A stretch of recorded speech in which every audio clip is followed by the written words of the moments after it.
ઓમ શ્રી પરમાત્મને નમઃ. શ્રીમદ્ ભગવદ્ ગીતા અધ્યાય છઠ્ઠો આત્મસંયમ યોગ શ્લોક ક્રમાંક 23. જે સુખની પ્રાપ્તિ થતાં એનાથી અધિક લાભની સંભાવના નથી રહેતી અને જેમાં સ્થિત થતાં બહુ ભારે દુઃખ પણ વિચલિત નથી કરતું, એવા સુખની પ્રાપ્તિને માટે આજના શ્લોકમાં પ્રેરણા કરે છે. તૌ વિદ્યા દુઃખ સંયોગ વિયોગં સંજ્ઞિતં સનિશ્ચયેન યોક્તવ્યો યોગો નિર્વિણચેતસા. આ શ્લોકમાં આવતા સંસ્કૃત શબ્દોના અર્થ જોઈ લઈએ.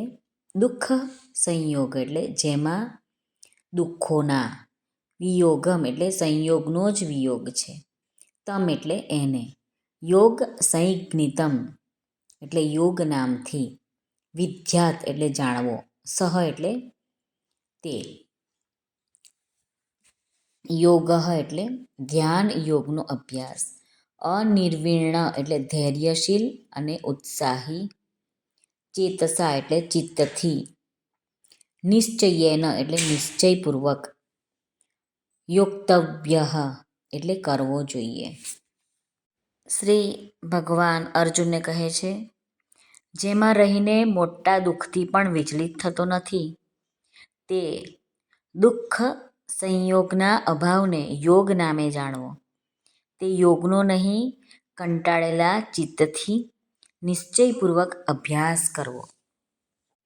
જેની સાથે આપણો સંબંધ છે જ નહીં, થયો નથી ને થશે પણ નથી, એવા દુઃખરૂપ સંસાર શરીરની સાથે સંબંધ માની લીધો છે, તે જ દુઃખ સંયોગ છે. આ દુઃખ સંયોગ યોગ નથી. જો તે યોગ હોત તો સંસારની સાથે આપણો નિત્ય સંબંધ હોત તો આ દુઃખ સંયોગનો કદી વિયોગ ન થાત, પરંતુ આ દુઃખ સંયોગ આપણો બનાવેલો છે, સ્વાભાવિક નથી.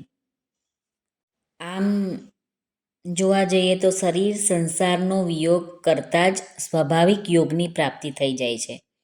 એટલે કે આપણા સાચા સ્વરૂપની સાથે આપણો જે નિત્ય યોગ છે તેની અનુભૂતિ થઈ જાય છે, અને આને જ યોગ સમજવો જોઈએ.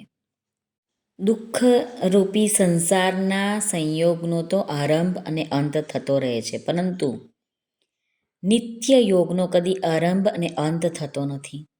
કારણ કે આ યોગ મન, બુદ્ધિ વગેરે પ્રાકૃતિક પદાર્થોથી નથી થતો, પરંતુ તેઓનો સંબંધ વિચ્છેદથી થાય છે. અનિત્ય સંસાર સાથે સંબંધ માનતા રહેવાને કારણે આ નિત્ય યોગની વિસ્મૃતિ થઈ રહી છે. સંસાર સાથે સંબંધ વિચ્છેદ થતાં જ નિત્ય યોગની સ્મૃતિ થઈ જાય છે. આને જ અર્જુને 18મા અધ્યાયના 73મા શ્લોકમાં નષ્ટો મોહ સ્મૃતિર્લબ્ધ્વા એમ કહ્યું છે. આથી આ યોગ નવો નથી થયો, પરંતુ જે નિત્ય યોગ છે એની અનુભૂતિ થઈ ગઈ છે. સ નિશ્ચયેન યોક્તવ્યો યોગો નિર્વિણ ચેતસા. સ્વામી રામસુખદાસજી કહે છે કે જેમાં દુઃખોના સંયોગનો જ અભાવ છે, એવા યોગનો ઉદ્દેશ્ય રાખીને સાધકે ઉત્સાહિત ચિત્ત વડે નિશ્ચયપૂર્વક ધ્યાન યોગનો અભ્યાસ કરવો જોઈએ, જેનું આ જ અધ્યાયના 18માંથી 20મા શ્લોક સુધી વર્ણન થયું છે. યોગનો અનુભવ કરવા માટે સાધકે પોતાની બુદ્ધિને એક નિશ્ચયવાળી કરવી જોઈએ કે મારે તો યોગની જ પ્રાપ્તિ કરવી છે, એવો નિશ્ચય કરવો જોઈએ. પછી સંસારનું ગમે તેટલું પ્રલોભન આવી જાય, ગમે તેટલું ભયંકર કષ્ટ આવી જાય, તો પણ તે નિશ્ચયને છોડવો જોઈએ નહીં. અનિર્વિણ ચેતસા એટલે કે સમય બહુ થઈ ગયો, પુરુષાર્થ ઘણો કર્યો, સિદ્ધિ તો મળતી નથી, ક્યારે સિદ્ધિ મળશે, કેવી રીતે થશે, આ રીતે કદી કંટાળવું જોઈએ નહીં.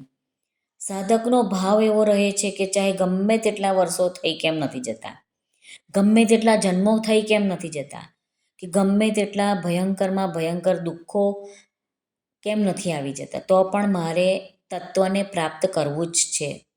આમ દ્રઢ નિશ્ચય રાખીને સાધકે લાગી પડવું જોઈએ. સાધકે એમ માનવું જોઈએ કે પૂર્વોના પાપો નષ્ટ થયા પરંતુ પરમાત્મા ના મળ્યા. હવે જો આ જન્મનો પૂરેપૂરો સમય આયુષ્ય અને પુરુષાર્થ પરમાત્માની પ્રાપ્તિમાં લાગી જાય તો કેટલી ઉત્તમ વાત છે. આ જન્મે જ પરમાત્માને પ્રાપ્ત કરી લેવા જોઈએ. એના માટે મનુષ્યે દોડ મૂકવી જોઈએ. મનુષ્ય ઈચ્છે છે સંયોગ, પરંતુ થઈ જાય છે વિયોગ. તેથી સંસાર દુઃખરૂપ છે. દુઃખાલયમ શાશ્વતમ. કંઈક કામના રહેવાથી જ દુઃખોનો સંયોગ થાય છે. અને કામના નષ્ટ થવાથી દુઃખ નષ્ટ થઈ જાય છે અને પરમાત્માની સાથે યોગ થઈ જાય છે. શ્રી કૃષ્ણ અર્પણમસ્તુ. જો તમને આ વિડીયો પસંદ આવ્યો હોય તો લાઈક અને શેર કરશો, તથા આ આપણી ચેનલ ધાર્મિક પર નવા આવ્યા હોય તો આ ચેનલને સબસ્ક્રાઈબ જરૂરથી કરશો, જેથી આવનારા નવા વિડીયો તમારા સુધી તરત પહોંચી શકે. આપ સર્વનો ખૂબ ખૂબ ધન્યવાદ. સર્વને ભાવથી જય શ્રી કૃષ્ણ. રાધે રાધે. હરિઓમ તત્સત. જય ગુરુદેવ દત્ત. જય માતાજી. જય સ્વામિનારાયણ. નમઃ પાર્વતે પતે. હર હર મહાદેવ હર.